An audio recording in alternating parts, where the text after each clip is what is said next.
Kaixo, aurreko bideoan komentatu genuen bezala, bideo honetan ikusiko dugu zelan kalkulatzen den matrize baten determinantea adjuntuen metoden bitartez. Hemen daukagu 3x3 matrize bat. Matrize honen determinantea kalkulatzeko normalean sarruz erabiliko genuke, aurreko bideo baten azaldu dugun bezala, baina hau erabiliko dugu metodoa azaltzeko txikiagoa denez errazago ulertzen delako. Hurrengo bideoan kalkulatuko dugu 4x4 dimentsioko matrizeren determinantea. Egin behar duguna da hurrengoa. Dauzkagu 3 lerro, hauetatik bat erabaki behar dugu. Aukeratu zenbat eta 0 gehiago egon lerro horretan, orduan eta beto. Fijatzen bagara, honetan 0 bat daukagu, honetan beste bat, eta honetan beste bat, beraz, nahi dugun aukeratu ezakegu. Aukeratuko dugu lehenengoa, baina edozein hartuta ere nahikoa izango litzateke. Hartzen dugu bat, 2, 0. Orduan, egin behar duguna da. Matriz honen determinantea kalkulatzeko hartu behar dut lehenengo elementua, bat, eta biderkatu behar dut bere adjuntuarekin. A, bat, adjuntuarekin. Bai, goratu hemen dagoen elementua dela bat, hemen dagoena bat, bi, eta hau dela bat, 3, eta horrela beste guztiak. Gehi, hartzen dut hemen dagoen zenbakia, bi, bider, bere adjuntua. Eta azkenik hartzen dut hemen dagoen zenbakia, 0, bider, bat, 3. Adjuntua kalkulatzea batzuetan aspergarria izango da. Beraz, 0ak hartzen ditugunean, lortzen duguna da adjuntuak kalkulatu behar izatea, ja zuzenean biderkaketa 0 emango duelako.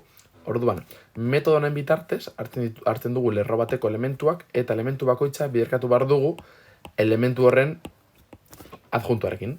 Aurreko bidean komentatzen genuen zazen adjuntua, baina oraintxe bertan ikusiko dugu zelan kalkulatzen den. Bale, kalkulatuko dugu A bat adjuntua. A bat adjuntua kalkulatzeko, lehenik eta behin kalkulatu behar dugu bat minor osagarria. Gogoratu minor osagarria kalkulatzeko egin behar duguna da. Hartzen dugu bat elementua eta tatxatzen dugu bere lerroa eta bere zutabea. Eta geratzen zaizkigun elementuekin kalkulatzen dugu zein den bere determinantea. Kasu honetan, 0 bat, 0, bost. 0 bider bost, 0, ken 0 bider bat, 0. 0 ken 0, berdin, 0. Beraz, orain kalkulatu nahi dugunean A bat gogoratu egin behar dugula. 0, minor osagarria 0 denean, badakigu bere adjuntua baitera 0 izango dela, baina, ikasteko gaudenez, idatziko gu prozesu osoa. A bat izango da, minus bat, ber, hemen behan agertzen zaizkigun bizen bakiak batuta. Bat, gehi, bat, bider, minor osagarria. Kasunetan, minus bat, ber, bi, bider, 0. Berdin, plus bat, bider, 0. Berdin, 0. Genekien hasieratik 0 izango zela. Beraz, baita ere dakigu, hau izango dela 0. Hau da 0, hau da 0.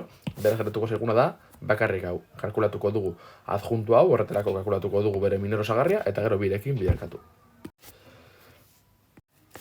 Kalkulatzeko A bat bi, lehenik eta behin kalkulatuko dugu bere minor osagarria, bat bi. Horretarako bat bi elementu hau da, tatzatzen dugu bere lerroa eta bere zutabea, eta geratzen diren elementuekin sortzen dugu determinante bat. 3, bat, 4 eta 5. Berdin, 3 bider 5, 15.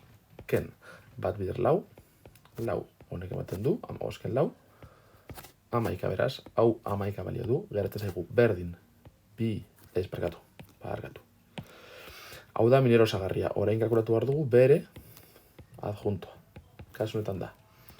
Minus bat, ber, hemen behan agertzen zaizkigun bizen bakiak, bat gehi bi, bider, minor osagarriaren balioa, ikusi gura dela, 11. Kasu honetan, bakoitia denez, hau negatiboa geratuko zaigu, beraz, emaitza izango da, minus 11.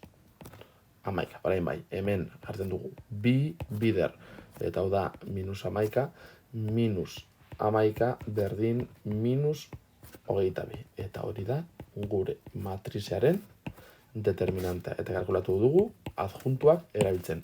Hurrengo bideoan ikusiko dugu matrize handiago batekin zer da gertatuko dena. Matrize handiagoa denean, minor osagarriak ez dira 2 bider 2 bezalako matrizeak izango dira 3 bider 3 bezalako matrizeak, hau da, honen tamainakoak, eta erabili behar izango sarruz.